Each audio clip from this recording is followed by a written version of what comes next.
Good evening, everyone. Welcome to the 10K Project. Another week, another amazing founder. This week, we are going to talk to the company Reyets.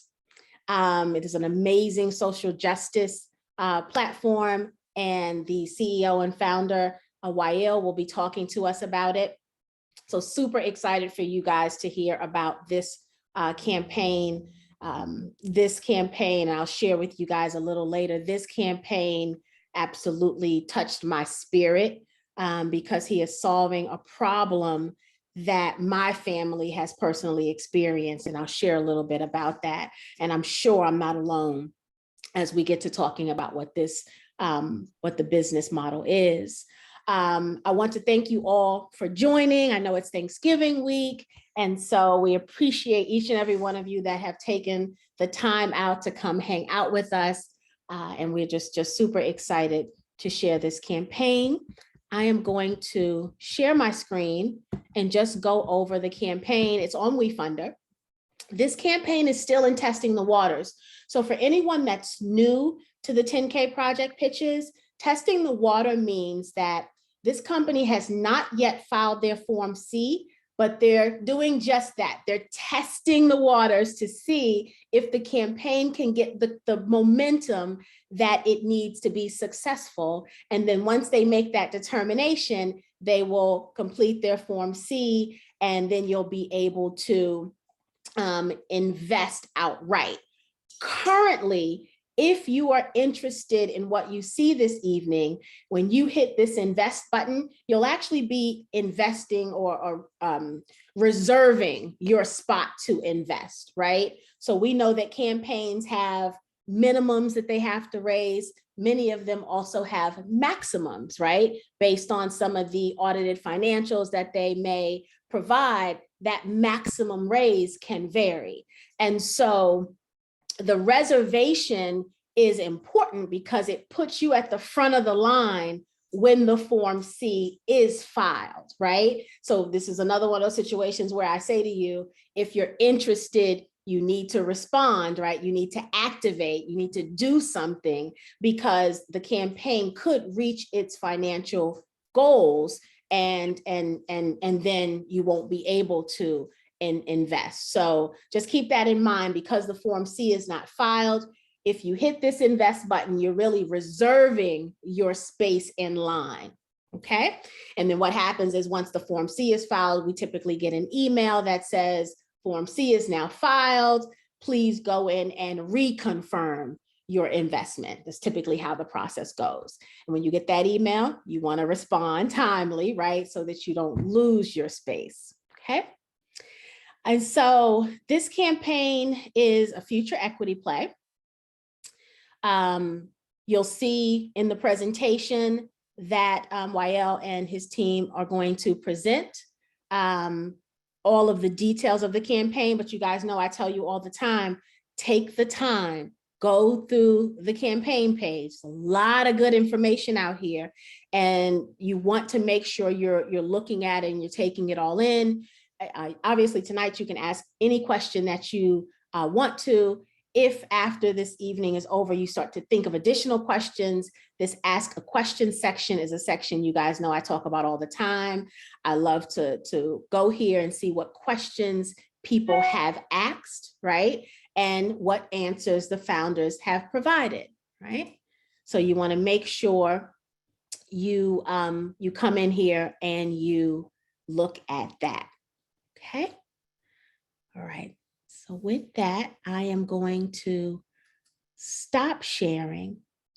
And I'm going to tell you, because we're still waiting for one of the co-founders to come. We'll give them a couple of minutes. I want to share this story with you, Wael. I didn't tell you this story when we talked before, but it was after we talked, and you said you absolutely wanted to come to the 10K Project. I felt compelled to share this story because I want the people to know, and I know these people know, but I want to make sure they know how important what it is you're doing really is to our community and our communities, right?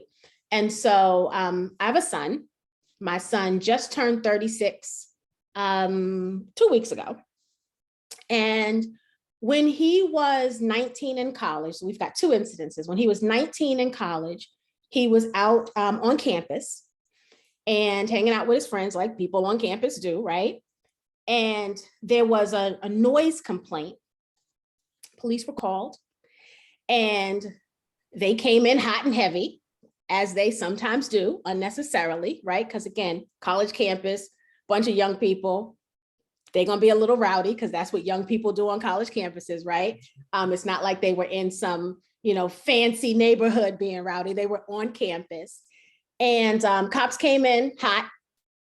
And at the end of the incident, my son had been body slammed to the ground and like guns were drawn unnecessarily on children. And it was an emotional event, as you can imagine, for all of the young people that were there, and obviously for all of the parents who got the call after the incident was over. Fast forward to about 6 years ago, my son works, he works at Apple in Los Angeles, and he was in his car on his break. Because most of the Apple stores are in malls, right? And the Apple stores, even though the outside of the store, the inside of the store is big, the back of the store is not, right? So there's no big break room where you can sit and kind of have lunch. You typically have to go into the mall food court if you want to, eat or kind of just chill out. He didn't want to do that. He typically sits in his car on his break. And this particular day, he was sitting in his car. He was scrolling through his phone in his car. He had his door slightly ajar with his leg out, but he was kind of leaning back in his seat. And of course, I'm describing the events as he told it to me, right? He looked up. Two police officers were on both sides of his car when the windows were rolled down. Police officer on both sides. Again, guns drawn. Wow. like guns drawn. And he says that, he was like, what's going on, right? They do the get out of the car, right? Very aggressively. And my son he's definitely, I don't know how I got him because we're different personality types. He's real laid back and chill, like he doesn't get worked up. And so he complied, he got out of the car and he's talking to the police officer who he describes as having very shaky hands with the gun in his hand. And so my son is like, what's going on? And he says, being very polite, what's going on? What did I do? I'm sitting in my car. They said, you look suspicious. He was like, it's my car. I'm on lunch. I work inside the mall. I'm just scrolling through my phone. What's suspicious about that? And the cop goes on, give me, whose car is this? He was like, it's my car, right? It's my car. Well, why are you in it? I just told you I'm on lunch, right? I work at, he's giving the whole rundown. Meanwhile, one cop puts the gun away. I think he realizes there's no threat, but shaky hands didn't put his away.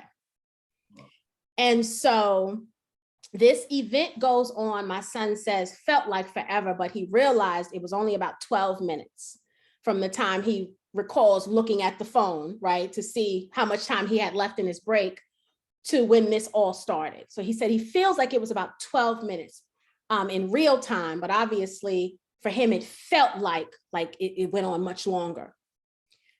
Eventually, he was able to talk shaky hands down and convinced him to put the gun away. The cops do what cops do, right? So then they got his ID and then they realized he's no threat, wanted to search for warrants. They realized there's no warrants because he's not that kind of young man. And they apologize for the inconvenience and they drive off into the sunset, right? Now you leave behind trauma, right? When my son called me, I heard the anxiety. He was crying. He couldn't get the sentence out. Like he couldn't even talk. Like I thought something was really wrong in that moment. everything he was feeling, he had to keep in to keep his composure so that he didn't make a sudden move or say something out of line that could have been triggering to the police officers. It was one of the most traumatic things. I live in Louisville, Kentucky. My son's in Los Angeles. To be that far away from my child after going through something like that was terrible. I love what you're doing because it helps people in these situations. My son could have lost his life on 2 occasions at the hands of the police. So my family is blessed and thankful always, right? But what you're doing is going to save so many Black and brown lives. And so I am touched by your project. I can't wait for the community to hear about it. I am so excited. I was telling my son about you the other day, and he went already on the website and he's learned all about the project. He wants to download the app, like he's ready, he's all in, because he knows that the reality is it's probably going to happen again. And so I just want to thank you in advance of your pitch and your presentation for the work you and your team are doing, because I know that this will save lives. And I just want to thank you for that. For all the Black moms and brown moms out there who lose their children recklessly, we want to thank you in advance. Thank you for letting me pitch and sharing that story. I'm so sorry to hear it, but you hear it every day, unfortunately. Yeah. Yeah. It doesn't get easier to hear. It doesn't, but you're going to help us out here. So tell us all about it. I'm going to share my screen and let's dive right into it. So hopefully everyone can see my screen. I just want to mention I'm Wild, CEO and founder of Reyets. And I think, Tawana, you really set the stage with your story. And if I could just ask everyone who's listening, just think for a minute, like when you think of George Floyd or Sandra Bland or Philando Castile, or any of the countless names that have been kind of victims of injustice and police brutality, how does that make you feel?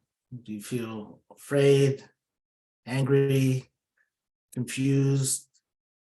It's something I also personally think about quite often, because I also felt all those things. So I could really relate to your son's story. Because also when I was 17, second week on campus, someone called the police. And they accused me of assaulting someone I had never met. At the time, I had no idea what my rights were. I had zero access to resources or any lawyers. So this was 25 years ago. And there were 8 people who were witnessing what were happening to me, and they had no idea what to do. And that moment kind of was a big moment in my mind as a 17-year-old. And I realized the truth that a lot of people already knew. If you don't know your rights, it's basically like you don't have any.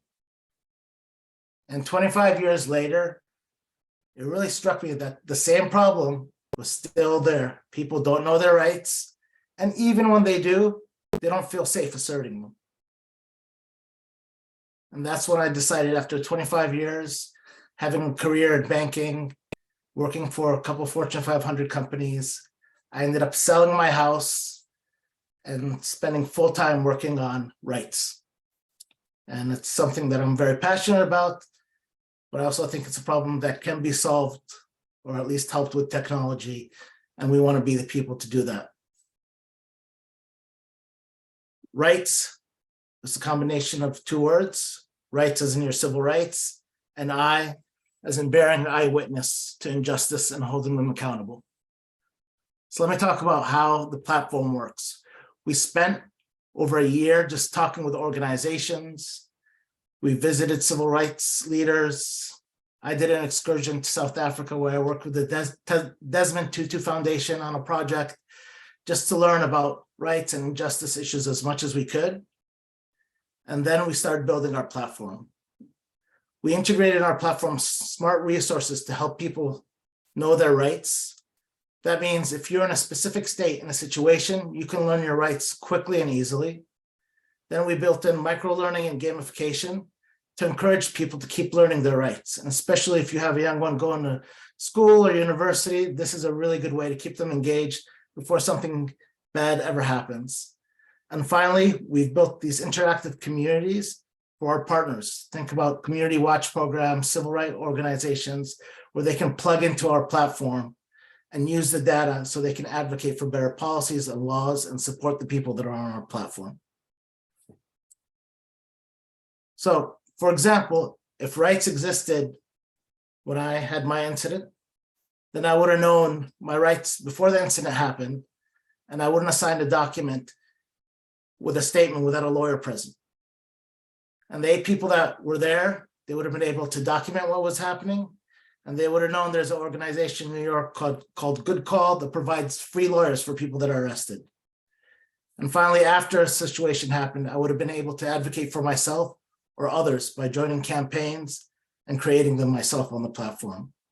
So you can see how this platform will transform you from feeling helpless to being not only empowered, but also being an active part of creating better resolutions for people and more justice. So let me talk real quickly about who we serve and how we serve them. And I'm going to go into details on how that app actually works. There's 3 main groups that we serve. People like me and you, people in the community, organizations that support those people that are justice impacted, and then finally the lawyers that support the organizations and the individuals that are impacted. So as a community member, you can download the app for free and access a database of your rights written in easy to understand language. And you can access micro-learning modules to help you learn your rights. Think of it like Duolingo for civil rights. Then, if you are ever witnessing a situation or you're part of a community watch group, there's tools built in to help you with citizen witnessing. So like if you use the camera built into our app, it'll back up the video to your own personal cloud. And that way, if your phone's confiscated or damaged, you'll have a copy of it. It'll also connect you with 911 alternatives and let you report incidences directly to organizations instead of going to 911 or to police organizations.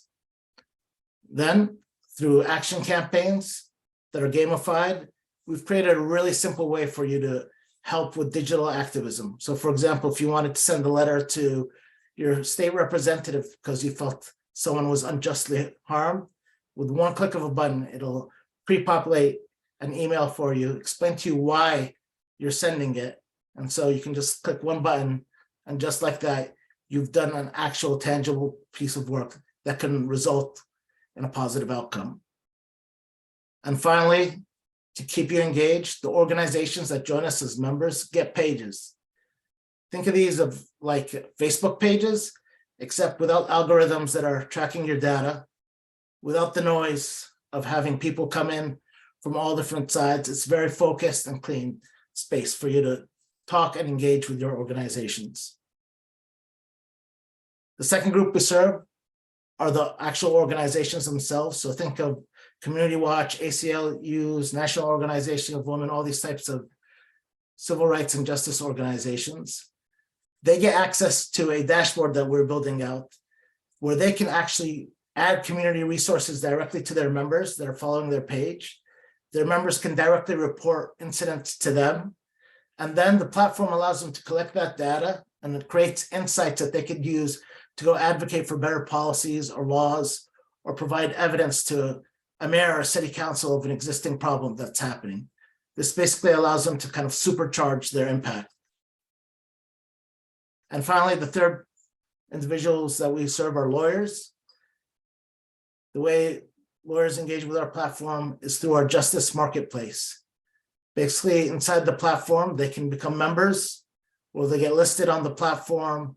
They get access to our members, and some of the lawyers provide pro bono services for our users, and others engage with the organization. But it's a powerful tool for especially up and coming civil rights lawyers to engage directly with the people that they want to serve.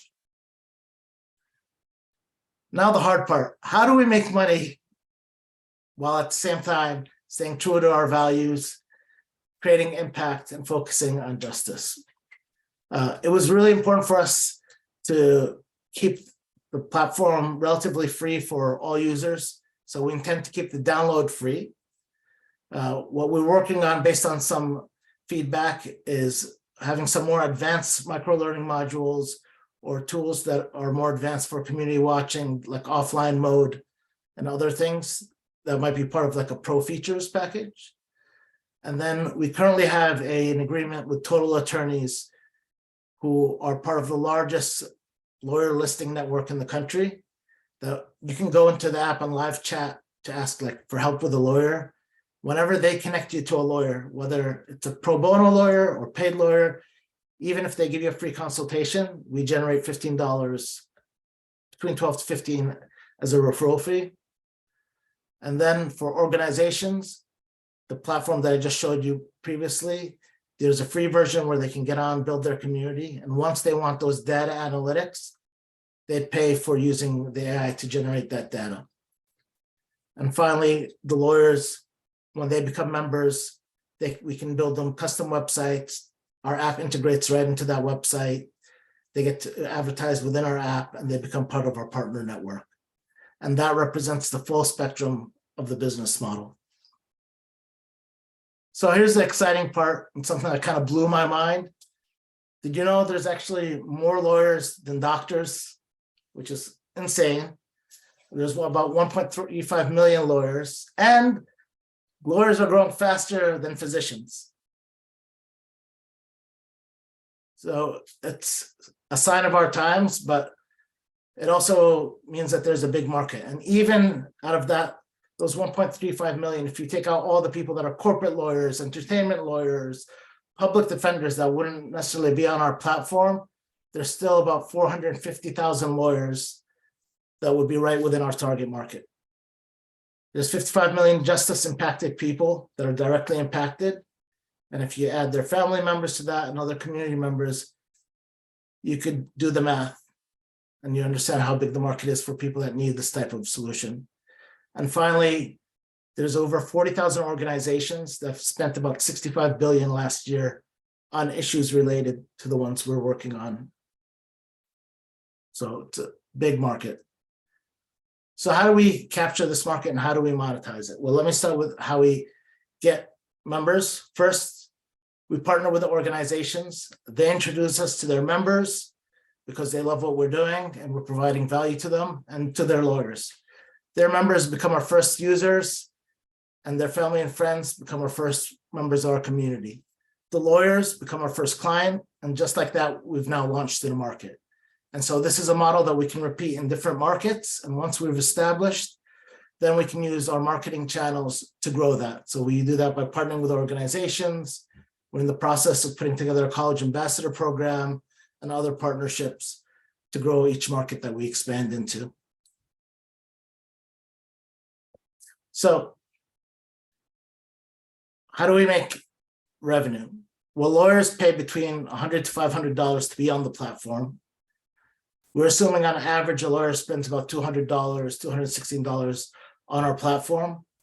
We're targeting by next year to get 400 paid subscribers. Those are lawyers on the platform. That would put us at about $1 million in annual revenues. We'll use those fundings to grow our network, marketing, and content. And our plan is to go 10x, that means 10 times that, going from 400 users to 4,000 in the following year, and then 44,000 in 2025. And the reason we think we can achieve this is our model is based on our partners. So for example, one partner, so let's say National Organization of Women who we work with, has over 500,000 members. And they have a network of lawyers in 50 states they work with. So through those partners, the more we have, the more we can exponentially grow. A little bit about our team. Myself, I've worked in marketing with Pepsi and Walt Disney World. I spent about 14 years in finance as a corporate banker. And I've spent a couple of years as I was building Right, launching a startup studio called Unstuck Labs that helps underrepresented founders and builds technology. So I understand the tech side really well and the startup cycle as well. Justin Moore, who looks like couldn't be with us today, but I have no doubt he probably got called into a courtroom somewhere. He is a person who's really, rolls up his sleeves and is part of the civil rights movements through and through. He's the lawyer for Larry Hoover, very well established, very well respected, but more importantly, he himself, and if he was here, he could tell the story much better than I can, as someone who's been justice impacted through a family member of his brother who was arrested and neglected, and through that neglect ended up committing suicide.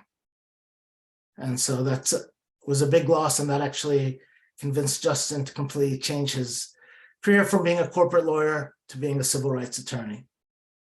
And his role within the organization is to make sure, as we're building a business, that business is there to serve our purpose and not the other way around. So he's involved in the content that we're providing and campaigns that we're building. And finally, Ibrahim is a childhood friend of mine who I've known for over 35 years. We are complete opposites. I try to go at 1,000,000 miles an hour, and he's like, wait, we're gonna crash. Don't. I call him Debbie Downer, but he's an electrical engineer by trade, and he's very good at making sure that we have processes in place and we're building a business that's responsible and can grow well. And I think we complement each other well, because part of my language, we don't bullshit each other. He can just tell me it like it is, and I can tell him like it is. And so we get over all that, and we can focus on building something great. In addition to the core team, it was really important for us, especially like I'm 47. I'm like, young people are much smarter than me. They really know what's going on. We can't just sit here as three men and think like we know how to build everything. So we partnered up with the Washington Center and created a Justice Fellows program. We've had close to 40 fellows through this program. And when they come between 4 to 5 at a time. And they spend 4 months with us full time, working Monday through Friday. In return, they get 12 to 15 credits of university credit. But we really get a lot of our inspiration and ideas, and especially helping us with, as we grow, to have a pool that we can hire from to create a really diverse organization. And finally, our advisors, we're really proud to have them. They have deep corporate experience, worked on some really interesting projects, and are just really good to have to keep us on target. So with that, where are we today? We've gotten our first 15,000 downloads. That's after we built our beta version of our app, and that's all organic. So we haven't spent any money on like marketing or advertising. That's just us going to organizations saying like, this is what we've built. Would you share this with your members? And then them being excited and sharing it. And so we're really proud of that. We got an award from Fast Company magazine as a world-changing idea. Hill, which is a justice innovation organization out of Europe, gave us Top Justice Award, Index Award, gave us Best Design. So we've been blessed by the awards. We've also been really lucky to be part of some really great programs. We've been through 9 accelerator programs, including MIT Solve and EY, which is Ernst & Young. They basically dedicated a team to give us a full-time consulting team to help us because they were so inspired by what we were doing. We've built our first 15 partnerships, and we have a wait list that's about 3 or 4 times that once we get some funding to kind of build out the platform so we can bring everyone on board. We've just started with monetizing. So we've gotten our first 4 paid customers that are on the platform. And using this funding, we're looking to update our technology, hire a customer and partner success person on the team so we can go from 4 to 40. And then by the end of next year, we can hit that 400 goal that I shared with you earlier. And this kind of outlines some of that progress. Right now we're here, we're fundraising 325K. Part of that is through WeFunder, and part of that's through other angels. Previously, we had one previous WeFunder campaign, which we successfully closed that out at 67,000. And we were really proud of having that with 85 different investors. It was hard work, but people showed up and we were really happy with the support. So with that being said, I will stop, take questions. I think I've heard enough of my voice, so. Wonderful. Thank you. Thank you so very much, Wael. Very, very good information. Let's see. Now, guys, there's the time for you to put your questions in the Q&A. Looks like we've got one from Larry already. Jackie's also saying, wonderful idea for the community. Celeste says, excellent topic. I have a bad connection, so she's going to watch the replay. She's going to come back and watch the replay. So awesome. Larry said, in light of what's happening around the world to Black and Brown people, will your platform be offered in other languages? And will this be offered in other countries? So we get asked this at least once a week. The short answer is yes. The long answer is after we've fully launched in the US. But we'll definitely also have it in other languages for people that are in the US from other countries. But that's top of mind for us as well. Very good. Anonymous said, does your program work only with civic rights? I think she may mean civil rights, maybe? So we cover about 22 categories in total. The way we define civil rights is anything that can impact your personal rights. So that could be voting rights, reproductive rights, gender rights, cannabis rights, housing. So it's a pretty broad spectrum. And the way we create content is whatever organizations we partner with, they drive that. They tell us what's important to their members because they know the community they're in.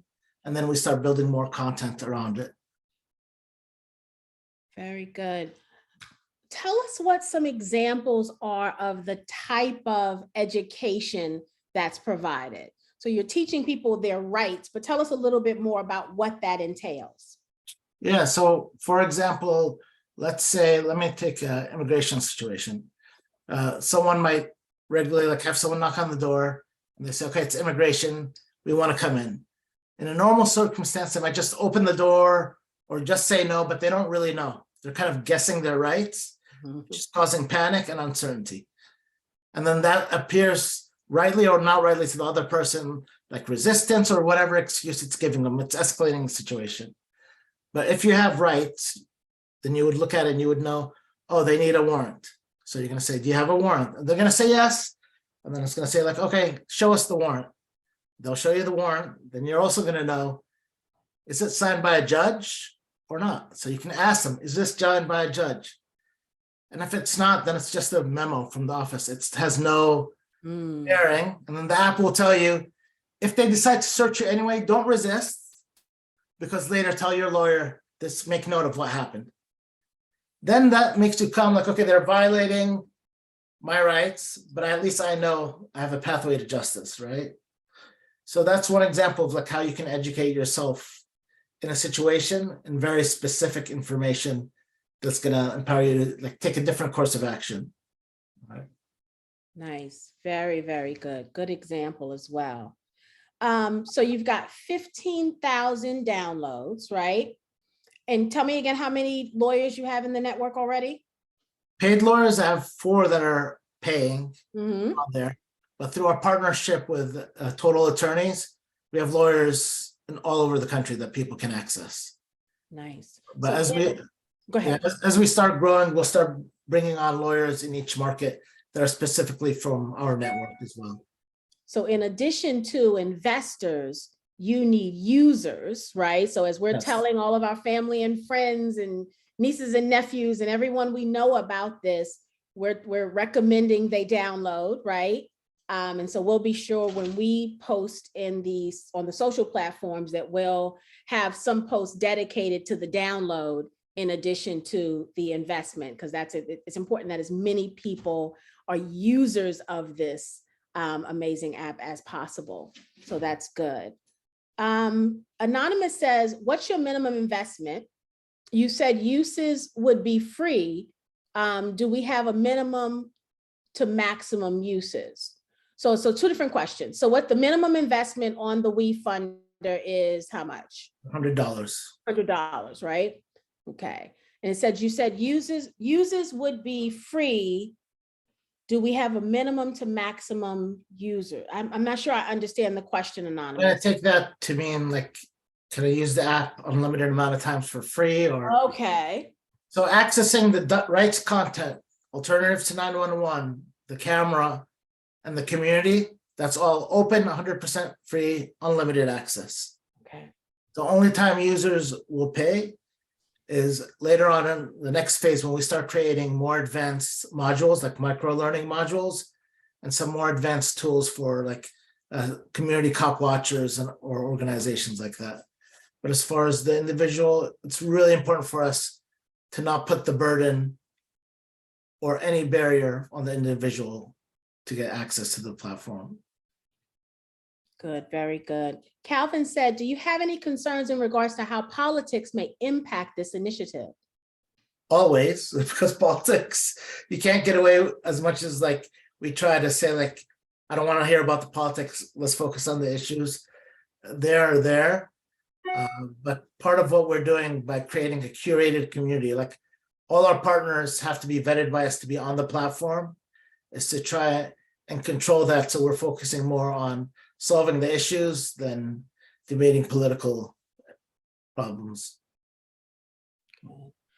Latoya says, what is the forecast for end users post-launch and at what rate?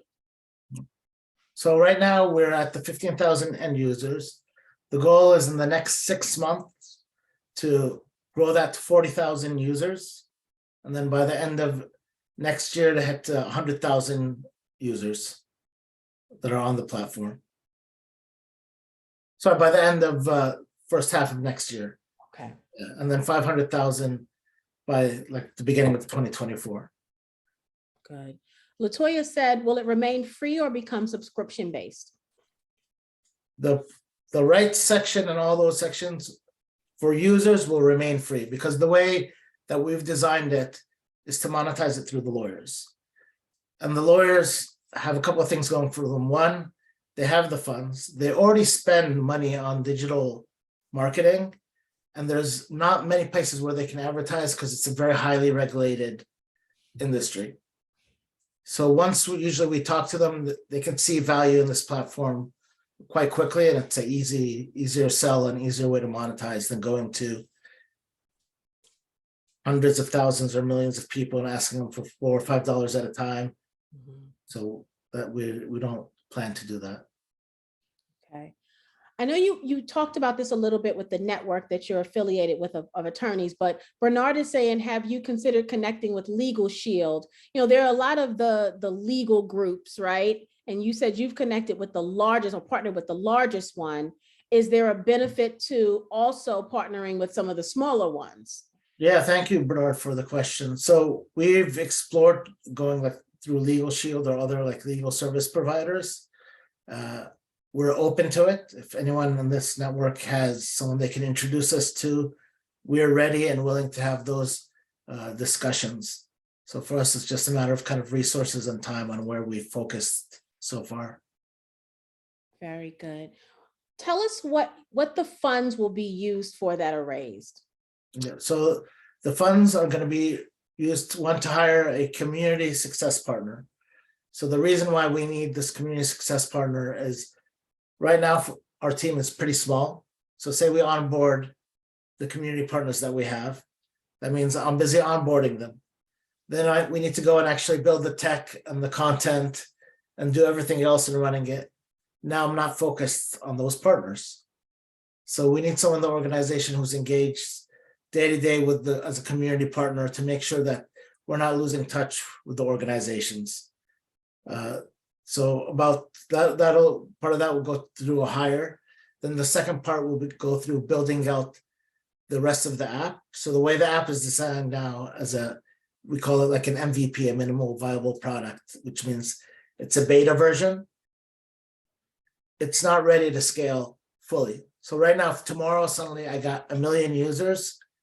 That'd be a great problem to have, but I'd very quickly need to spend time on updating our backend, right? And for us, one thing I didn't talk about that might be very interesting to the audience is security on the app is really important. And the number one thing we wanted to do is any personally identifiable data that exists in the app. So say you record a video or anything else that we don't see it. There's a wall between us and that data. So when you record a video, it goes to your cloud. Unless you specifically go in and say, I want to report this and send this to Reyets, we don't even have a way to see it. So even if I get subpoenaed tomorrow and they're like, so-and-so recorded a video, I want their content. Like, hey, go ahead, look at I don't have any of that, right? But that takes infrastructure to make sure that we're maintaining that. So that would be about half of the funds raised would be go to build that out. And then we're confident through a combination of building out the partners, having the tech in place, then it's off to the races. Then we're able to really start growing quickly and being much more effective. Very good. So I'm going to ask these questions a little out of order. Latoya said, what's the plan if you don't receive or meet your funding goal? We'll keep doing what we're doing. We've recently received funding from two venture capital organizations. One is called Camelback Ventures. They invest in underrepresented founders. And the second is through Village Capital and Dream.org. Dream.org is an organization that's funded by Van Jones. He received a grant from Jeff Bezos of $100 million to invest in all sorts of different things. So we are part of that, and we have opportunity to fundraise there as well. So we think there'll be room for us to get that funding. But worst case scenario, we don't get all of that. That just means for us, we grow slower. Not that we don't grow, but for us, this like WeFunder, which I call community round, is really important to us because you all are not just our investors, you are also our community, right? So by you owning what we're building gives you a direct say in what we're doing, and we're like highly responsive to that. And it's something that's I think necessary for what we're doing to keep trust. Very good. Now, Latoya is getting ready to teach me something tonight. Her question is, why lawyers and not attorneys? What's the difference? I don't know either. So I would need. Yeah, Latoya, tell us what the difference is. I never knew there was a difference. We'll go to your second question next. Will paralegals be used? So I also have a follow-up question. In what way? Okay. Very good. So Latoya, chime back in. Oh, she said attorneys can try cases, lawyers cannot. Okay. So we have both lawyers and attorneys on there. Very good. So a lot of the attorneys on there are doing like pro bono work. And then there's also the like doing case, and then we have also lawyers that can help like provide guidance. And thank you, Latoya, though, for educating me on the technical difference. Yes. And tell us about paralegals, Latoya. In what way are you asking will they be used?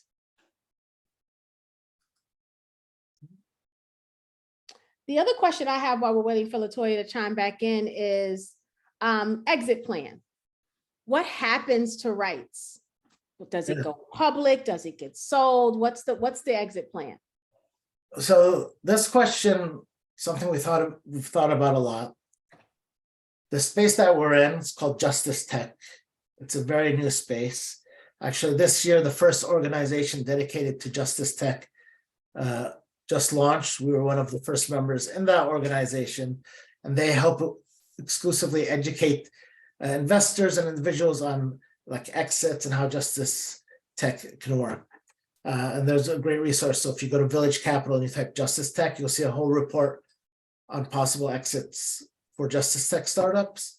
But not to dodge the question, specifically for us, the one direct exit we see is that the same company that's partnered with us, Total Attorneys, they're owned by a company called Mertondale. They also own internet brands, which is like WebMD, Avo, Nolo. And if you think of WebMD, you go to WebMD to find a cure for your illness, right? And then they monetize that by connecting you through doctors and all that. So they purchased that. I forgot what was the purchase price, but it was like 1.2 billion or something, which was like 26 times the value of the revenue the company was making. So they had, Wow. if I draw a parallel to that, people come to Reyets to find a cure to their injustice, and then we connect them with lawyers. So I think one of the reasons they've partnered with us is to see like, hey, are they growing really fast? And if they are, it might be an acquisition target because it plugs right into their network and what they already do. So that's one path. The other is we've had like nibbles of conversations with like Microsoft and Google's. They're interested in advocacy data around how things work, like government structures of information, and they view like this could be a source of like a data source. But with that, then it comes back to like, are people really going to trust a platform if a Google owns it or someone else like that? So it might be a private equity firm or an IPO as an exit. But I see the strongest one is one of these organizations that are already in this kind of space. Okay, very good. Latoya gave us clarification. She said, she also said lawyers are not required to pass the bar, just like a paralegal. And she said paralegals typically do the research for attorneys and lawyers. They can do what lawyers can typically, but less money. So that makes sense. It sounds like though, if your connection is to the lawyer or attorney network, then they are probably the ones securing the paralegals. Yes. Yeah. Yeah. So for us, we get involved, we connect to the practice or the individual, and then like if they're using paralegals or however they're structured, it's within their realm. We don't really are not involved directly in that, but those are good questions. Sarah says, Sarah's asking about government contracts. Have you thought to do anything in that area? We've gotten approached by a city that was interested in using Reyets as a platform to provide like a directory of services, like all the 911 alternatives, and as a knowledge base and reporting to them. We initially went and surveyed some people in the community and organizations. Their initial reaction was, oh, if you work with the government, no one's going to use it because the trust isn't there. But then there's an avenue around that, which is partnering with non-profits already in that communities, and then working with the government. So that's a long way of saying, yes, there are, but it's unbelievably tricky balancing the trust and the government contract. Like think about the government services you use, then think about people that are most impacted and how they don't utilize all those services because they're like, oh, they're not really going to provide it. They're inefficient. Or I don't want them to have my data, like all these barriers that you're creating. So that's another reason why we're trying to create a business model that's not necessarily like, let's find the biggest pie and go after it, but let's find one that can sustain and build something profitable. Let's see what Sarah. Okay. Yes, that's correct. So she's saying my comment was on Google, Microsoft having, so that's one of the challenges of if you were to go work with a Google or Microsoft, which is why we're not really focusing on doing that. Right. Very good. So Larry is a 10K founder, and he has an amazing invention called Over the Top Ladder. So proud nice. of Mr. Mickens. It's an awesome, it literally is like revolutionary change in ladder world. I'm telling you. Like, but Larry said, I noticed you are wearing a company hoodie. Can they be purchased? I would like to get a couple so I can give it to my daughters who are activists in their own right. They are like social justice apparel. One is a rebel on HBCU college campus, and the other is a chef who is constantly fighting for her staff in the hospitality space. Nice. So Larry, one, congratulations on your invention. Now I want to go check it out. But two, thank you for the question. If you go to the website, on the top, there's a link and there's a shop link. I'm a merch nerd, so there's like hats, there's hoodies. I think I might got flip-flops on there. There's a backpack. if there's something that can have a logo, it's on there. And I'm happy after this, I can share with you a promo code for everyone that's part of the 10K project as well. Nice. But we take 100% of those proceeds and we put them in a fund that we use to build out the content on the app. So like updating the questions and things like that. So we very much appreciate the support. Very, very good. Any additional questions, guys? This is great. Great dialogue. Any additional questions? The only question I have is, why was it important to come to the 10K project community? So I'll share an interesting story about when I first had the idea to do this. I had worked with other startup investors, the traditional investors, and I talked to them. They're like, might be a good idea. I don't know. I don't get it. And speaking very transparently, it was like middle-aged white men. They didn't resonate with the problem. So then my friend's like, no, don't give up. There's a great event in DC. You got to go to it. It's called I Love Black People. And it was an event for Black founders to pitch. So I just showed up there. I didn't sign up. I just heard about it. When I went there, I asked the gentleman, I'm like, do you mind if I pitch? Like at the end, I didn't sign up for 5 minutes. And he's like, he looked at me and he's like, what are you working on? And once I explained it, he was like, oh yeah, you're going to pitch. You're going to pitch. So that was the first time I ever pitched it to a live audience, mostly people from the Black community. And within seconds, people were like, oh, yes, this happened to me. My daughter got pulled over. My wife got pulled over. My cousin got it. Like, it was alarm bells. And it was very clear of like how this could help. And I was like, wow, okay, there's two Americas, right? Yeah. So without community, none of this works. None of this is possible. And when I heard about the 10K, I was like, oh my God, this exists. Like, and we had the conversation and I was like, thank you so much. I just like, it blew me away. And I've been telling people about the 10K project since.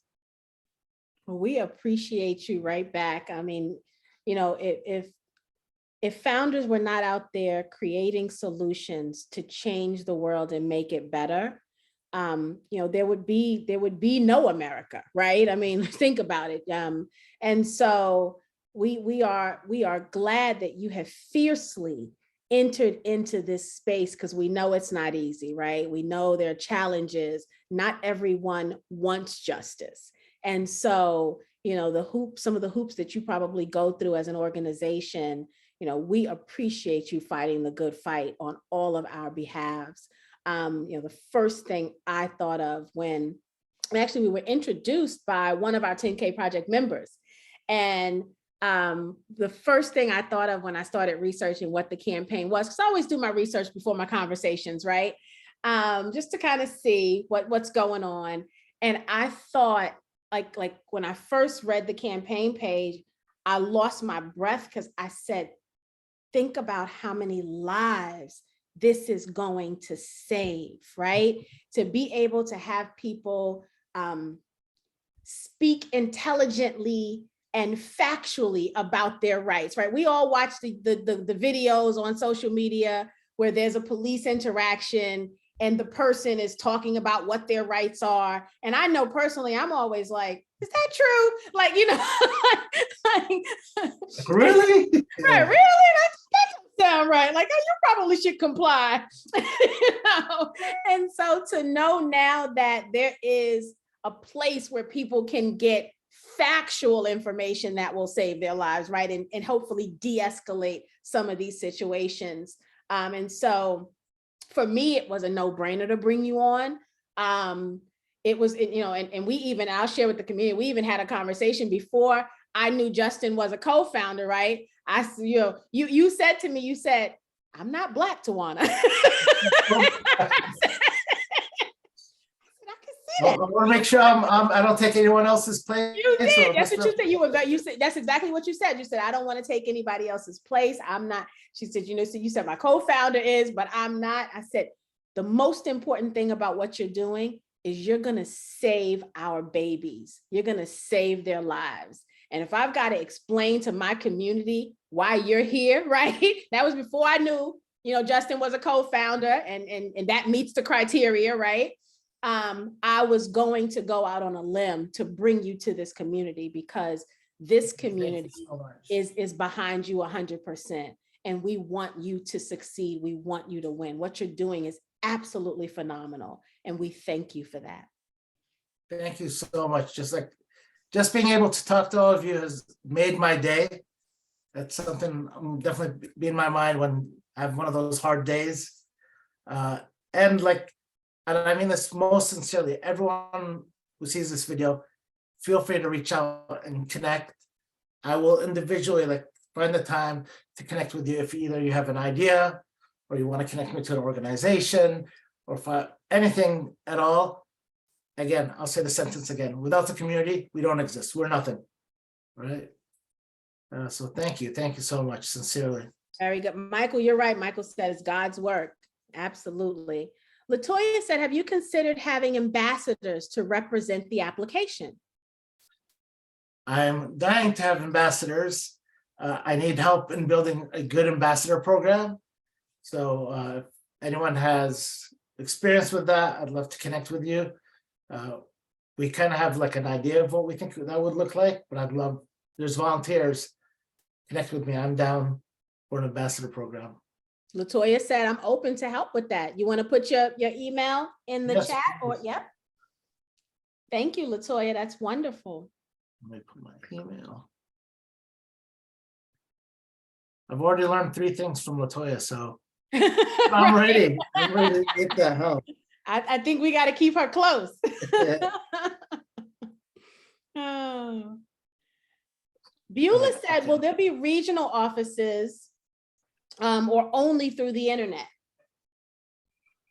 So the way that we're currently thinking about growing is, let's say you're in Austin, Texas, then we would go find an organization there that's already in Texas, and we'd partner with them directly, and maybe they'd have a volunteer work with us, and then if the work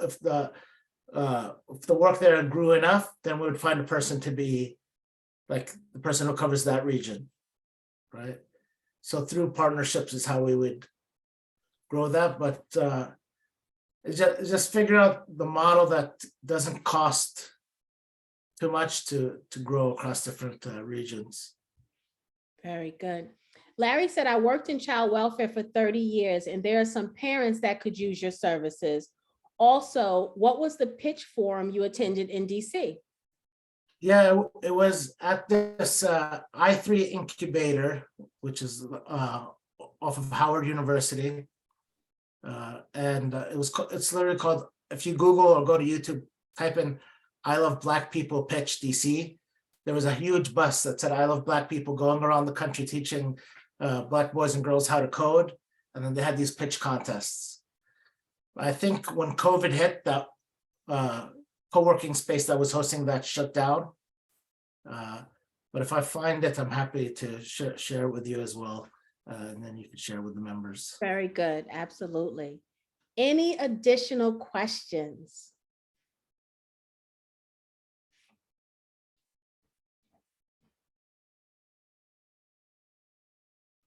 While you guys are thinking of your final questions, I'll give my closing statement and then we'll let YL take us home. I say the same thing week after week. So you guys who are kind of ride or dies here with me, you know what I'm going to say. The community is here because we support underrepresented founders, Black founders who need our assistance, right? So that we could build wealth for our families and so that they can change the world with their innovation and their products and services that are solving real life problems. And what we've seen here today is a real life problem that many of us can relate to firsthand or secondhand or from a larger standpoint as American citizens, right? YL said it best, there are 2 Americas. And so this campaign is in the testing the waters phase right now. And again, just for anybody who missed what that means, testing the water is to, the team to try to make sure this campaign can get some momentum, right? Before they spend a lot of money getting a Form C completed and all of those things, because the campaigns are not free. Founders pay for these crowdfunding campaigns. There's a lot of cost up front for them to be able to have these campaigns, even without knowing they're going to be successful. And so testing the waters is, I think, a great thing that the SEC implemented. I believe it was last year, maybe it was about a year and a half ago, where founders can come to the portals and literally dip their toe in, right, to see, is there going to be momentum? And so when campaigns are in the testing the water phase, they need to see the momentum. So if this is something that you believe individually, because I'm nobody's financial planner, right? And I don't play one on TV. And so if you believe this fits in your portfolio, then I will ask that you do your due diligence and you respond accordingly, whatever that means to you. From a sharing standpoint, like this one's a no-brainer, guys. Like sharing this campaign is literally a no-brainer, right? It is going to save the lives of so many people, and we just have to share it. Like I don't know that that's a question more as much as it is a declaration. Like we need to share this app so that people can download it at the very least, right? We're going to also share the campaign link, but we've got to share the app. The more people that have this app downloaded, the more video evidence that can be provided, right? The more onlookers can feel empowered, right? Like we have to tell people about the download. And so I'm asking you to share this on all of your social platforms. I'll be sharing it on mine. Obviously 10K is going to share it on theirs, but we've got to get people to download this. I downloaded it already. I downloaded it when he was presenting, and I saw it said 15K, and I giggled and I said 1501 because I downloaded it. And so, let's all do that. As soon as we're done for the evening, download it and tell everybody that you know about it. Investing is one thing, but we have to be consumers of this product. We have to be promoters of this product and cheerleaders of this product so that this can get out there and save humanity. I don't want your son or your daughter or your husband or your wife to be in front of shaky hand cop, right? Like my son was. I don't want that. I don't wish that on anybody. And so, unfortunately, change is not going to just happen. It's going to take projects like this to force change. If everybody's stating factual rights, if everyone's informed, right, then they are less likely to be taken advantage of and done wrong. Maybe I'm just an optimist, but I believe that change is possible with projects like this being worked on. And again, the fearlessness of this team, because it cannot be easy to run a social justice company. Like that can't be an easy thing in the climate that we all live in. So, thank you again so much. I see one more question. Oh no, Michael was just saying, got it, thanks. So Wael, tell us, what would you like to say before we go? Yeah, so I'll leave you with one thought that I think about quite often. As we were doing this, I came up with this formula for injustice and justice, and really something I think about, obsess on. If you think about injustice and how it happens, injustice can happen in less than a second. 1 second, 30 seconds, just mathematically, right? You're sitting, someone comes, police officer pulls out a gun, injustice happens. Could be a conversation. So that's on one side of the equation. Then you're like, okay, now I want to get justice. Is the path to justice anywhere near that instant? It's not even a second. It's not even a day. At best scenario, you go see a judge and maybe they're like dismiss it, but that's still weeks of time and effort. Right. And then I started thinking, like, what's this injustice really doing to everyone that's a victim of it? It's not just robbing you by being a victim of injustice. That's your effort and time and mind space that you and your kids could be used to think about being an entrepreneur, creating great things, enjoying life. But instead, that space is now occupied with, how do I stay safe? How do I survive? Am I going to be equal to everyone else in society? And so the reason I really need everyone to support us, whether that's through a download, a comment, $1, whatever, however you choose to support us, is because that equation cannot be fixed by just us marching, right? When we go out and march and do all these things, we are mistaking visibility for change. We're making things more visible, but we're not actually creating change until we use the tools, the processes, and the strategies to create that change. And so if you believe that makes sense and that we can be a tool to create that change, then I invite you to join us. And really, I just thank everyone on here. Wonderful. Thank you so very much. Martina said this is so impactful. I'll be sharing and just downloaded the app. Thank you Very, so very much. good. Sarah said mistakenly visibility for change, a word. So yes, very, very good. Jackie said, thank you. And I echo that. Thank you so very much. Welcome to the 10K Project family. Thank you. We're excited to have you as part of our crew now. We'll be reaching out because we want some of that education too, right? I'd love to be able to, you know, share some of that education in the community on our Facebook page. And we'll be sharing the app. We'll be telling people how to download it. Like, we're going to do our part because this is important. So thank you so very, very much. Thank you. Thank you. It's an honor, and I look forward to continuing the work. Wonderful. Everyone, thank you so much. Have a wonderful Thanksgiving. Thank you for hanging out with us the Tuesday before Thanksgiving, because I know you got a lot of stuff to chop up and cook, and you still came to hang out with us. So thank you all so very much. You guys know how much I love you and how much I appreciate your dedication to what we're doing here. The founders appreciate it. And I just want to tell you, have a peaceful, joy-filled Thanksgiving. Hopefully you're surrounded by love and laughter, but more importantly, peace. So good night, everyone. Bye. Night.